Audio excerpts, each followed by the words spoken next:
Alors on ne sait pas à quoi ça sert ce petit chapeau, mais ça peut être... C'est une démo. Et là, le tableau.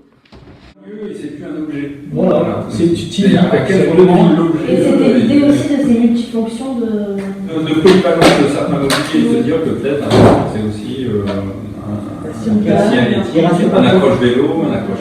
Le budget est explosé parce que je sais que j'ai des plaques, elles font 1,50 m.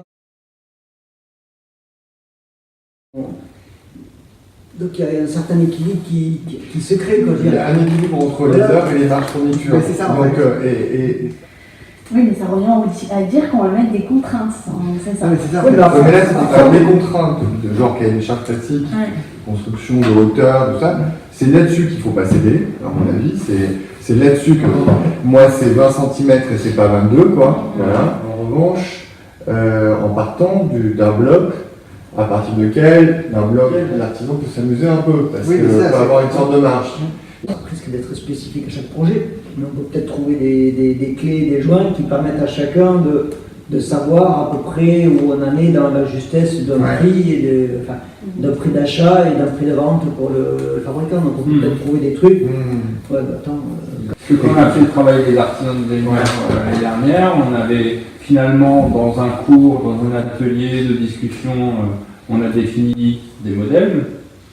À eux ensuite de rechercher des concepts particuliers qui leur étaient propres, certains sur la teinture, l'autre sur l'optique, la capacité de la lumière à passer à travers certains matériaux, la manière de sculpter, de faire de l'animation ou des jeux, il y avait du ludique aussi. Et ensuite il y avait toute la partie réalisation, comment à un moment on a un temps donné, donc le temps qui était donné, les machines à disposition et comment on essaie de répondre à la commande en réalisant à partir du concept qu'on s'était défini.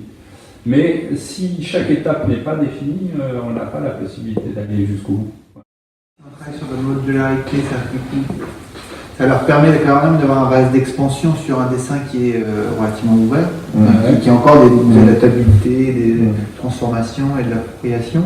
Mais tout en gardant quand même la même brique, quoi. C'est toujours la même brique de construction. Oui, en fait, c'est de modélisation, de modularité, mais pour moi c'est de la modélisation, ce qui est pas forcément estimé. Parce que là, ça va trop loin sur la marge de ce qui fait la marge de l'artisan. Et là, on rentre dans un secret qui est quasiment inconstitutif d'une entreprise. Sauf l'entreprise moyenne et qui est tout à fait régionale. Les maîtres d'ouvrage, ils nous demandent pour justifier nos honoraires les volumes horaires. Oui, les chiffres.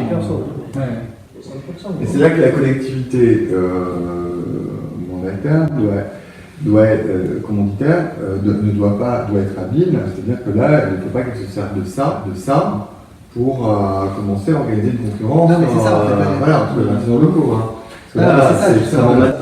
Techniquement, c'est simple. C'est du temps de travail. Et ça me fait penser que cette étudiante qui était en formation et qui a conçu un banc, qui a passé pas mal de temps à impliquer dans la connaissance du territoire, dans l'atelier, la mise en place d'ateliers, et qui a proposé d'aller très loin dans un dessin de mobilier qu'elle a fait elle-même. Elle a passé 300 heures en temps de fabrication. L'enseignant animateur a dû passer 150 heures de ce banc. C'est pas forcément un banc d'espace public.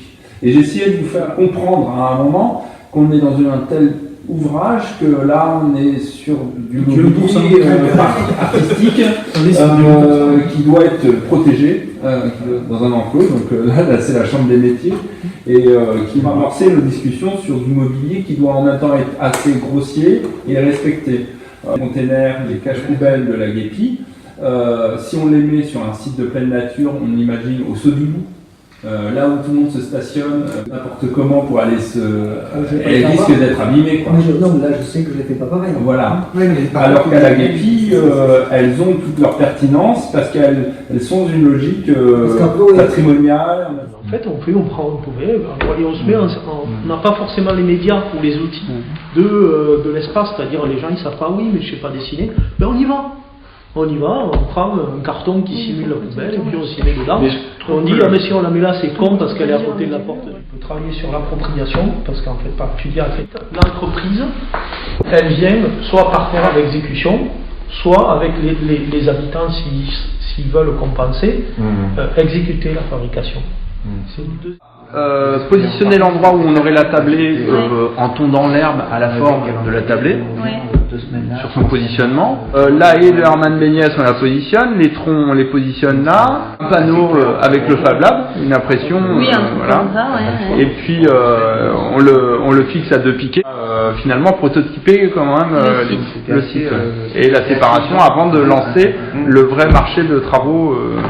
Ok. C'est même une préfiguration agroécologique, c'est-à-dire que l'ensemble des matériaux utilisés, c'est du vocabulaire agricole, de la récupération d'un lieu soumis aux inondations, et puis de l'entretien de végétaux qui sont assemblés à un endroit et qui servent de zone de quiétude de cet écosystème. Alors que c'est juste de l'autre côté. Tout ça pour éviter. Vous venez pour les lapides? Oui,